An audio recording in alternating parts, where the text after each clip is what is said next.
Баршаңызға сәлем. Бүгін біз лағманның қамырын дайындаймыз. Мен алдын ала ұнды салып алдым. Оған үстіне 2 тал жұмыртқа және салқын суға тұзды қосып араластырып дайындап алдым.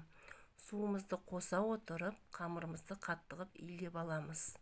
Қамырымыз дайын болғаннан кейін бетін жауып қоясыздар, немесе мен сияқты пакет кигізіп демалдырасыздар. Ортасында қайтадан ашып, оның үстін басып, қайта пакетке салып демалдырамыз жарты сағаттай. Қамырымыз дайын болғаннан кейін оны аламыз да үстінен басып жаямыз. Қалыңдығы 10 сантиметрдей етіп. Осылай жайбағаннан кейін сұйық маймен астын үстін майлап шығамыз және турап аламыз. Турап болғаннан кейін соза бастаймыз. Біркелкі етіп соза бастаймыз. Осылай орап қоямыз. Бәрін осылай етіп шыққаннан кейін бетін жауып 5-10 минутқа демалдырамыз. Демалып болғаннан кейін аламызды қайтып аударып, ең бірінші қамырдан бастаймыз.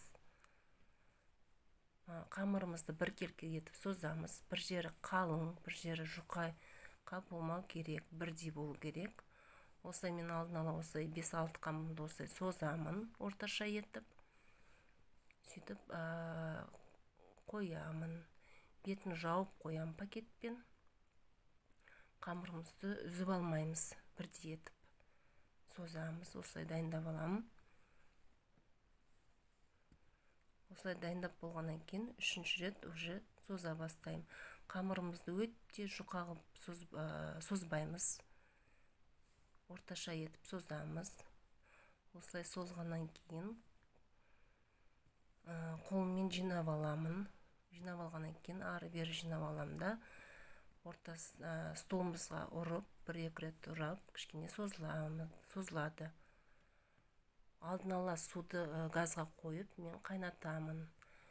Қайнаған суға тұзды қосып, қамырымызды салып, шанышқымен ары-бері араластырамын, жабысқанмас үшін. Суымыз бен қамырымыз қайнағаннан кейін 1-2 минуттай қайнатамыз. Одан кейін судан шығарып аламыз. Судан шығарып алып, сұйық майды жағамыз. Ұнаса лайк, подписка, қоңырауды басуды ұмытпаңыздар. Қамырымыз дайын лағманға. Өте оңай, жасап көріңіздер.